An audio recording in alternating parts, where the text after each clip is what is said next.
Hello, my name is Subhash, and in this video I am going to highlight the basic elements of the Biorisk Management Program. This video will be useful to the students, adult learners and anyone who is interested in learning more about the Biorisk Management or Biorisk Management Program. Biorisk Management Program should be implemented by all the organizations where the biological agents, their derivatives or toxins are used in their research and development programs. So before I talk about basic elements of the Biorisk Management Program, so I want to highlight the definition of the Biorisk Management. So how we can define the Biorisk Management? Biorisk Management can be defined as the effective management of risks posed by working with infectious agents and toxins in laboratories. It includes a range of practices and procedures to ensure the biosecurity, biosafety and containment of the biological agents, their derivatives and toxins. Okay, so now I'm going to highlight the Biorisk Management Program elements or fundamental elements of the Biorisk Management Program.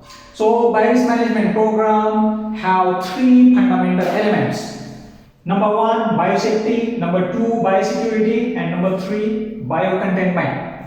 So these are the three main components or the elements of the Biorisk Management Program. Biorisk Management is the full spectrum of measures taken for the safety and security of the people, those are working in the laboratory, in the surrounding area as well as environment, and this one includes the use of the SOPs, standard operating procedures, as well as physical measures. That's why we are having fencing or the compounds for the facility or the research center or center of excellence. Then at the same time individual practices, because people those are working in that facility, their reliability is very important, and that one is also addressed under the Biorisk Management Program. So this biosafety includes the usage of the practices, procedures and equipments to protect the laboratorians. Laboratorians means students, academicians, researchers, scientists or anybody who is working in the laboratory for the research and development activities. So the biosafety equipment includes the PPE, personal protective equipment. I think because of this COVID pandemic, everybody knows what is meant by PPE, and without asking to wear the mask, everybody is wearing the mask to protect themselves and others. So this biosafety equipment includes the personal protective equipment. This mask is just one example, but there are various different types of the personal protective equipment to protect the laboratorians and those are working in the laboratory. Then other examples of the biosafety equipment such as biosafety cabinets and other specially designed equipments, those are essential for the biosafety. Then biosafety practices includes the standard microbiological practices as well as different types of the practices. Those are essential for different levels of the biosafety levels. Those are identified based on the risk assessment of the experiments or the organisms. Those are handled there. Then biosecurity. Biosecurity, the ultimate aim of the biosecurity is to protect the biological agents, their derivatives and toxins.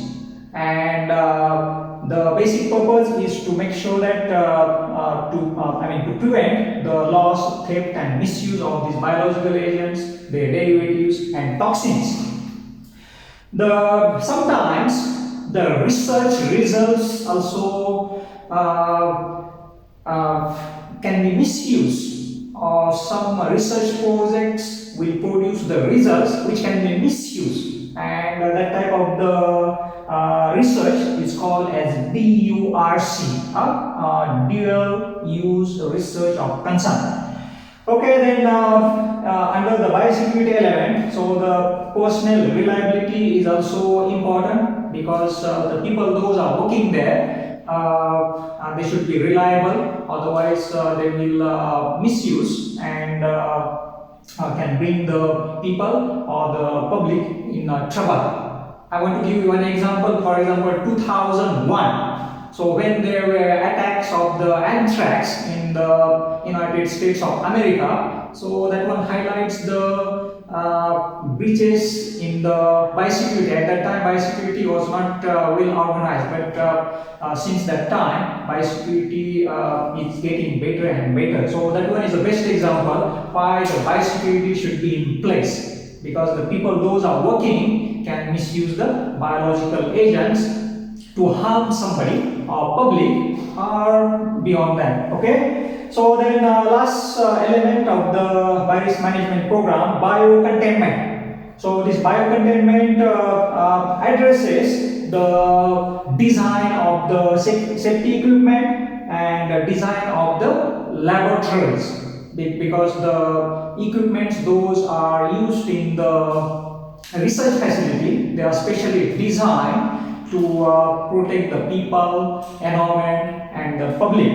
So depends on what type of the research is done. So based on that one, there will be specific requirements for the design of the laboratory. So in addition to that one, for the containment, we also use the equipments like biosafety cabinets, as well as containment centrifuges for the containment of the biological agents, toxins and their derivatives. Okay, so if you want to have more information, or if you want to know more, you can always go to the laboratory biosafety manual, which is published by the World Health Organization. Okay, so finally I want to highlight the Biorisk Management Program should be implemented by all the organizations, universities or research centers or centers of excellence. Those are using biological agents or infectious biological agents, their derivatives and toxins in their research and development. Because if they are not implementing effective Biorisk Management Program, then the laboratorians can be in trouble, people there could be in trouble, and it can result into the environmental contamination, and who knows, maybe it can result into the outbreak and the pandemic. So that possibility cannot be ruled out. So that's why under the biosecurity,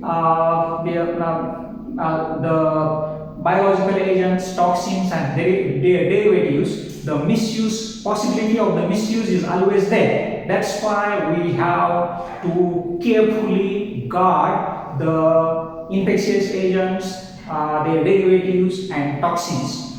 Okay, so this Biorisk Management Program is very important for all the organizations where the biological agents, toxins and their derivatives are handled. Because if there is any biosafety and biosecurity containment related issue or problem at the institutional level, so that means there should be no problem in that particular country if all the institutions are implementing Biorisk Management Program effectively and efficiently.